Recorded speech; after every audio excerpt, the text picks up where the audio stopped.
Oh, say, can you see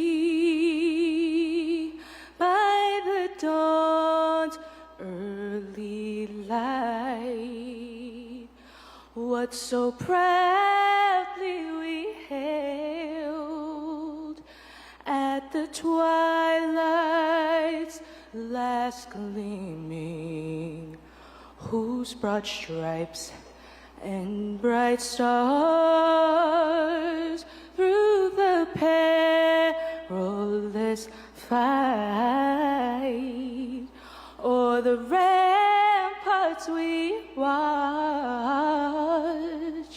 were so gallantly streaming, and the rocket's red glare, the bombs bursting in air, gave proof through the night that our flag was still there.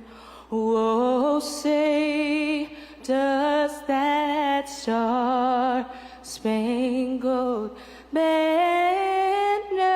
yet wave o'er the land of the free and the home of the brave?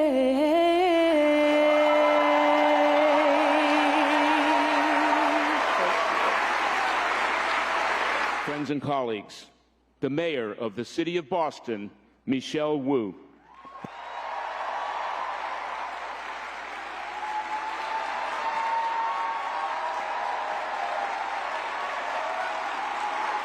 Good evening, everyone.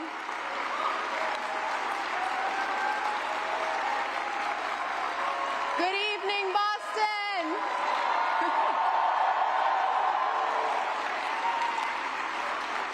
Good evening. Thank you. Tonight, we are at the beautiful new MGM Music Hall. And I want to thank the Red Sox and Fenway Music Company for hosting us and for your commitment to the city. To my whole family, especially my husband Connor and Blazing Cass watching from home, I love you and I'm grateful for you every single day.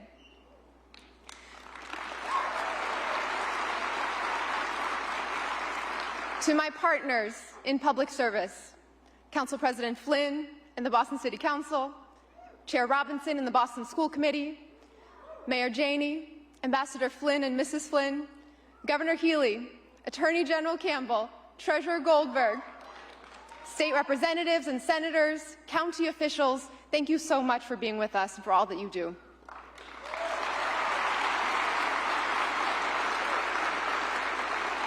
And to our interpreters, thank you for helping us reach all of our residents this evening in 7 languages.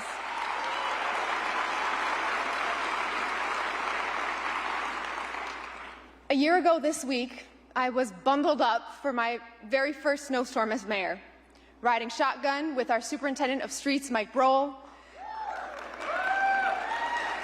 as he drove the dark, icy roads before dawn and worked with his team to salt, scrape, and win back the pavement from the snow. By the time we got to City Hall, Al Villar was already hunkered down in the Traffic Management Center, lunch packed for a long storm, monitoring 8 gigantic screens for anyone who might need help on the roads.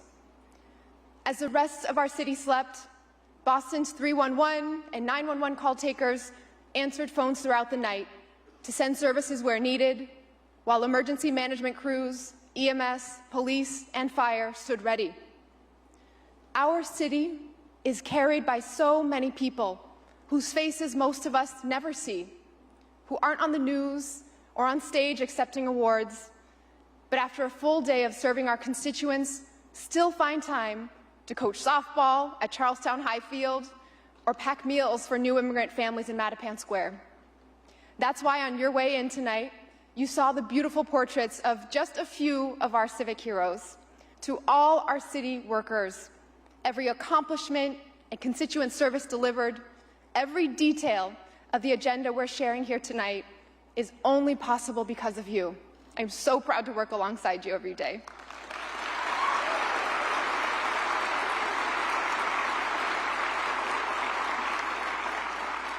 It's been 3 years since we've been able to celebrate and reflect on the state of our city in person.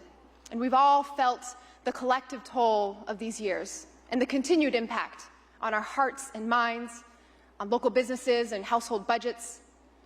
Boston has always been resilient. But when resilience goes from a strength that we call on to a constant state of being, it's time to stop hardening ourselves against the world and start changing the world we live in.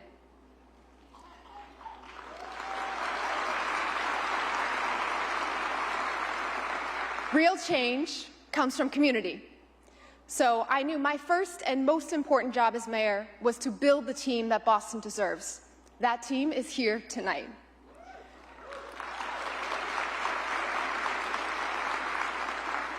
Our cabinet is 2/3 people of color.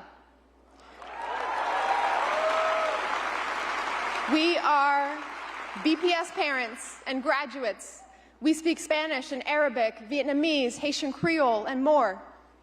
We speak honestly about Boston's past, present, and future because we've lived the challenges and shared the dreams of the families we now get to serve. The young man who started as a lifeguard in our community centers now oversees them as our Chief of Human Services, Jose Masso.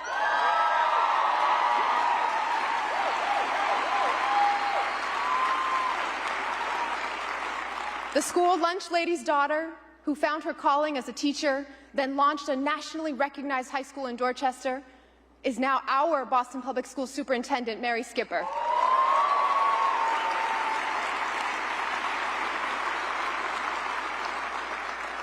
The boy from Roxbury, who wanted to serve and protect, who against all odds and over nearly 3 decades rose through every level of leadership at the Boston Police Department, is now our Boston Police Commissioner, Michael Cox.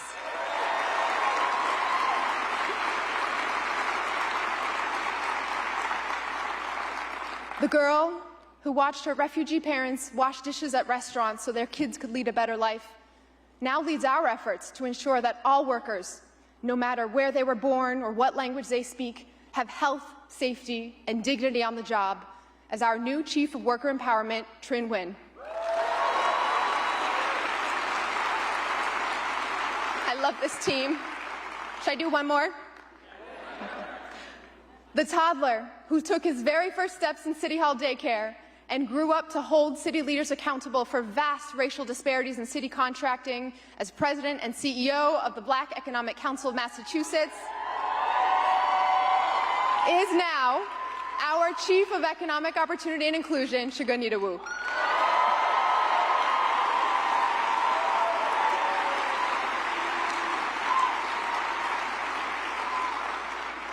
Just like our communities, this team refuses to accept that things must be how they've always been. We're taking on the hard, complicated issues our residents face, no matter how deeply entrenched or politically fraught. When we took office, with winter looming and hundreds living in unsafe, unsanitary encampments, we didn't look away. We built a new model for housing and services so tents could come down and people could heal. And through the New Market Bids Back to Work program, folks who were once living at Mass and Cass are now part of the team working to keep the area clean and safe for everyone.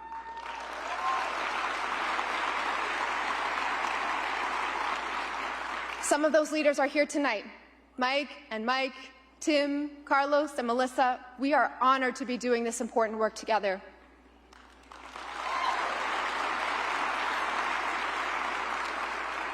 When Omicron spiked and pushed our hospitals to the brink, we didn't turn away, taking decisive action for public health, because no matter the backlash, Boston will never compromise on protecting our people. And I want to thank everyone at the Boston Public Health Commission, Executive Director, Dr. Basola Ojikutu, and all our public health and healthcare workers.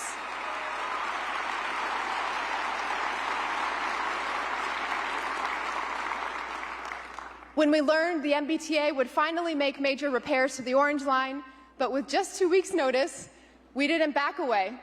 Every city department stepped in to keep Boston moving and proved that a more connected, coordinated system is possible. Tonight, I'm renewing my call for the people of Boston to have a seat on the MBTA board.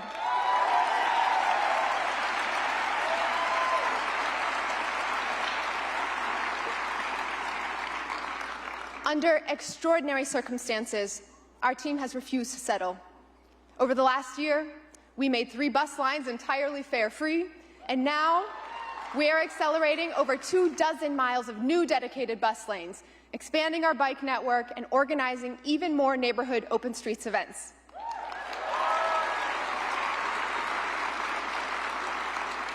We worked alongside residents in Eggleston Square and business partners to secure a community peace garden on Washington Street and helped 40 artists in Upham's Corner go from facing eviction to owning their own building. The Humphrey Street Studio is here to stay. And this year, we'll make Boston's largest ever investment in artists and the arts.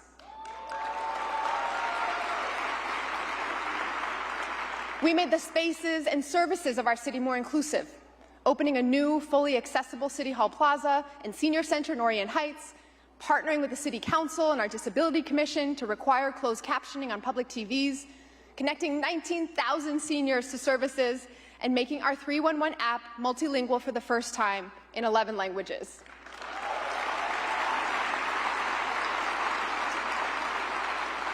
We reopened a newly renovated Rosendale Branch Library, and this year we'll reopen the Faneuil Branch in Oak Square and begin design in Fields Corner in the South End.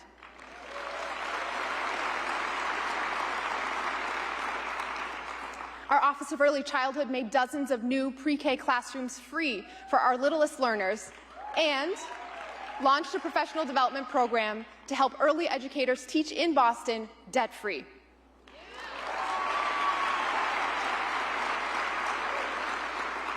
We fought off a state takeover of the Boston Public Schools, onboarded a new district leadership team, and just welcomed our first electric school buses at the Reedville Bus Yard. Our police officers took nearly 900 guns off our streets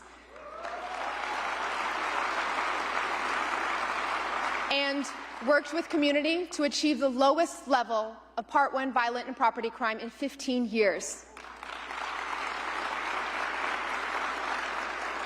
I want to thank Commissioner Michael Cox for coming home to Boston, Superintendent-in-Chief Greg Long for your service over 18 months as acting commissioner, and all of our officers for your hard work.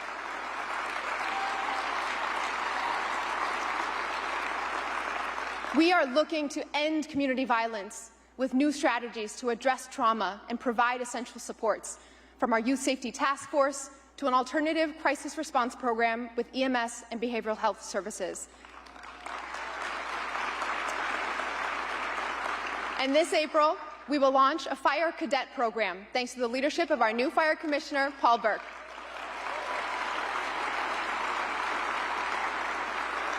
We also graduated our first class of students from Boston's Power Corps program, training young people from our neighborhoods for great green jobs in the green economy. Many of them are here tonight. We are so proud of you.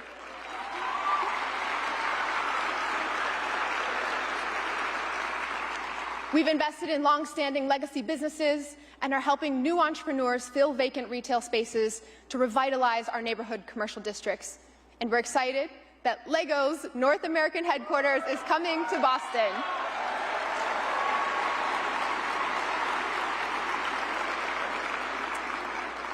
We made progress on closing the supplier diversity gap, awarding contracts worth more than $100 million, from school lunches to snow removal to businesses owned by women and people of color.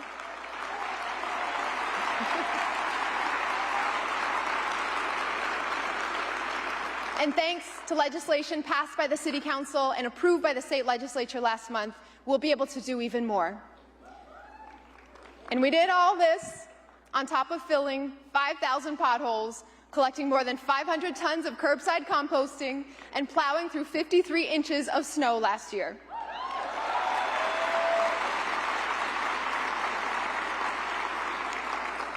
In so many other cities, none of this would have been possible. But Boston has never let anyone else define our possibilities. It's thanks to the people of Boston that I could stand here tonight and say, the state of our city is strong.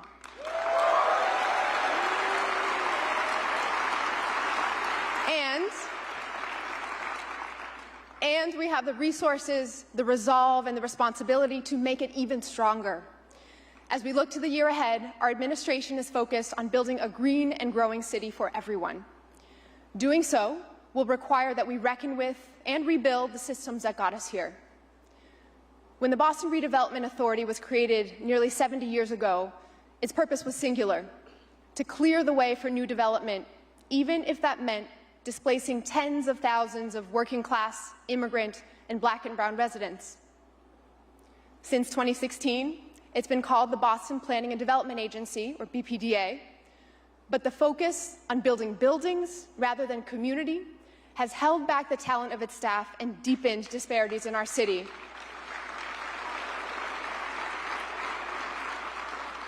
Over the last decade, Boston saw the largest building boom in generations, cranes in the sky and jobs on the ground.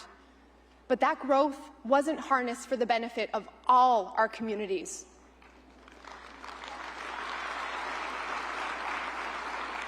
Not planning for community stability meant that even as our population grew, many were squeezed out.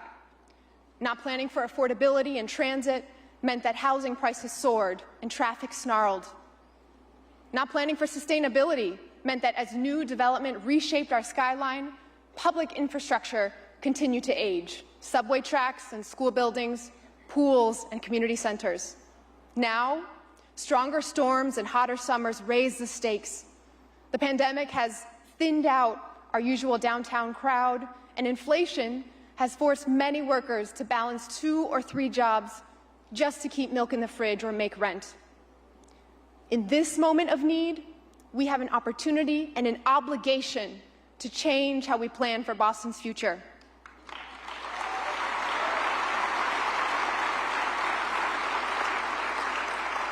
Under the leadership of our new Chief of Planning, Arthur Jemison, we are charting a new course for growth with people as our compass. Tomorrow, I'll sign an executive order establishing a planning advisory council to fully integrate long-range planning and begin modernizing our zoning code. It will be led by Chief Jemison and consist of cabinet chiefs in capital planning, transportation, climate, housing, and the arts. Over this next year, we'll shift planning efforts from the BPDA to a new city planning and design department to expand planning and urban design as a coordinated effort that guides our growth.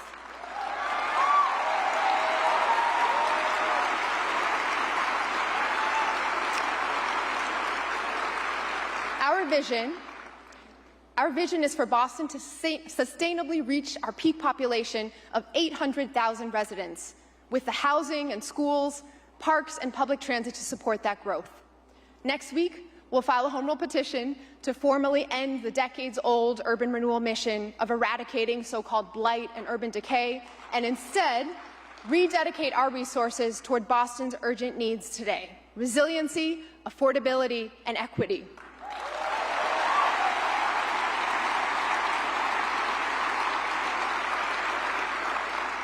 Together, these changes will, for the first time since the 1960s, restore planning as a central function of city government.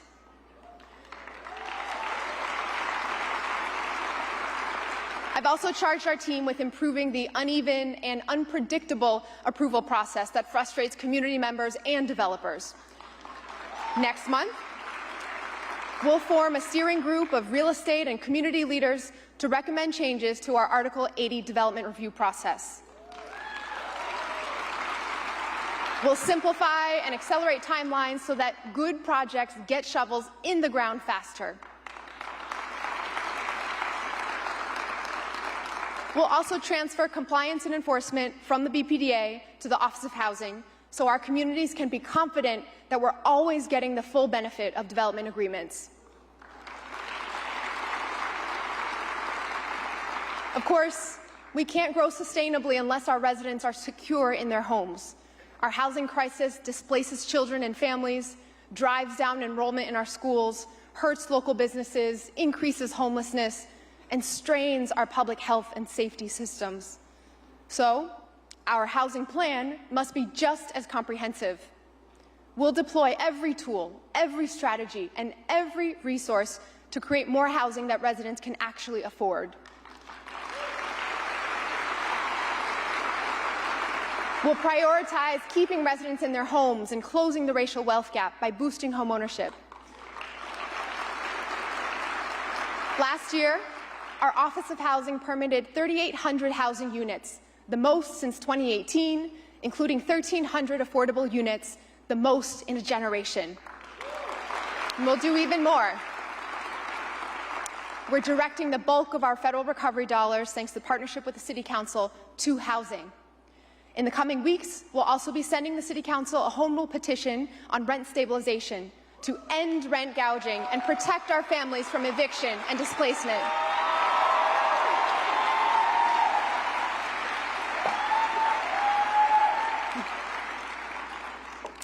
And we're putting city land to work. We've analyzed every square foot of city-owned property and identified several parcels that could generate thousands of affordable housing units. We also have 150 vacant lots in our neighborhoods ready for housing. Local builders, work with us to design high-quality, affordable homes that enhance the surrounding neighborhood, and we'll give you the land for free. And we'll provide increased mortgage assistance so our residents can afford to buy these homes. We'll accelerate zoning changes for predictability and equity in our growth. Our team will begin updating zoning for squares and corridors across the city and complete neighborhood planning processes to bring thousands of new homes and support the small businesses, retail, and jobs that make Boston a vibrant cultural hub. Our neighborhoods must be climate resilient and community focused. This year, we'll launch a civic and green space master plan and begin design for new community centers in Grove Hall and the North End.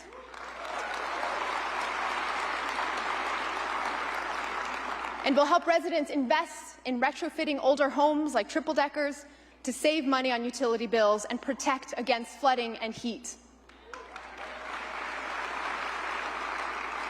We're going to walk the walk with municipal buildings too. Meeting our climate goals starts with ending our use of fossil fuels, so I'm signing an executive order requiring all new city construction and major renovations in our schools, municipal buildings, and public housing to be entirely fossil fuel free.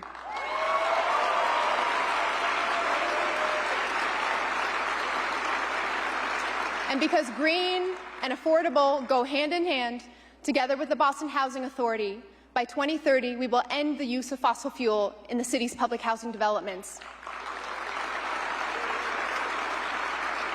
This will mean unprecedented investments to modernize these buildings and meet Governor Healy's ambitious goals for heat pump deployment, ensuring that families with the greatest need benefit first from healthier homes and lower energy costs. Together, we can build a Boston that's more green than concrete, where housing is a given, not a godsend, and mobility is the minimum, not a miracle, where the things we build inspire but don't define us, and where each generation shines brighter than the last. Which brings me to the next generation. As mayor and as a mom, fighting for the future that my two boys and all our kids deserve is what drives the urgency behind all that we do. Like our approach to planning, Boston's approach to education has been deeply shaped by our history. The story is one that many of us know well, and it deserves telling, but that's for next year's State of the City. Tonight, I want to share a few of the things we're doing right now to strengthen our schools, support our teachers, and do right by our students. I'll start with the spaces where learning happens. We know what world-class school facilities feel like. Just around the corner from here is the brand new Boston Arts Academy.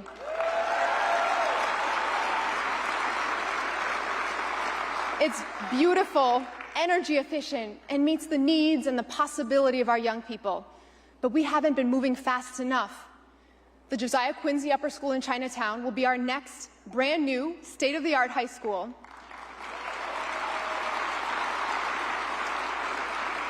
But this project, the Quincy School, was kicked off in 2012, 3 mayors and 6 superintendents ago. Students in first grade, when that project started, will have graduated from high school by the time it's finished. We're making changes to speed up not just individual schools, but our whole district. Our school design study will take a full year off the planning process for every new school in the city, and we'll get more projects going at once than ever before.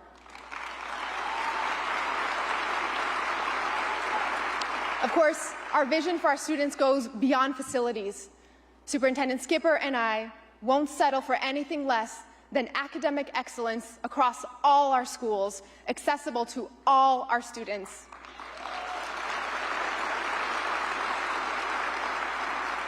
Under newly created leadership roles focused on academics and getting resources down to the school level, we're investing in staff, professional development, and curriculum for the Equitable Literacy Foundation that empowers rigor and engagement across all subjects.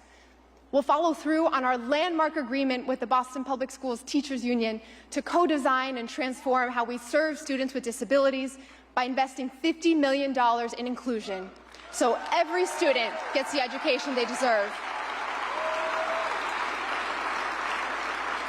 And because we know our students are people and family members first, we're investing in social workers and counselors at every school with dedicated bilingual social workers trained to meet the needs of our multilingual students and families.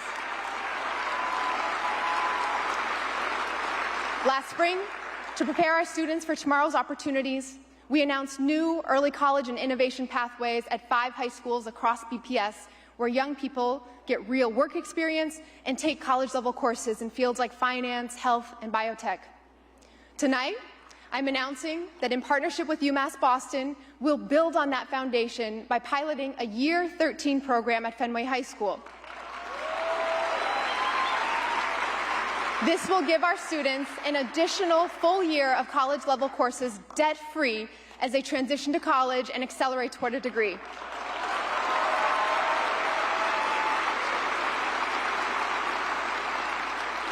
If we expect our young people to be the leaders our world needs, then it's on all of us to take every step to ensure they have the skills and experience to meet this moment.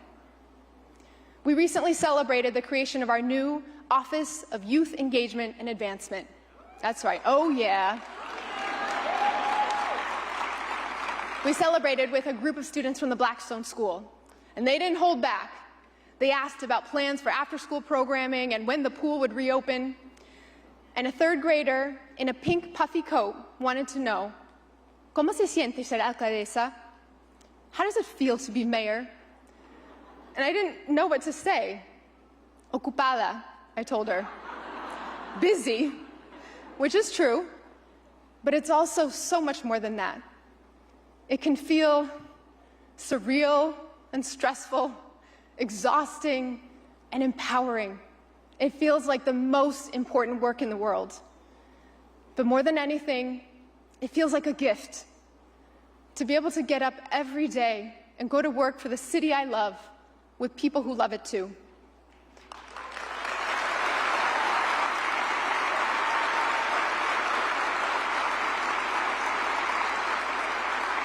To be surrounded by people unafraid to do things differently, willing to meet crises with creativity, and reach deep into the dirt to pull up the roots of the challenges that block our view of the sky. Boston is a city that will never stop reaching, up toward the progress we know to be possible, and out to the community whose work makes it lasting. Thank you, and God bless the city and people of Boston.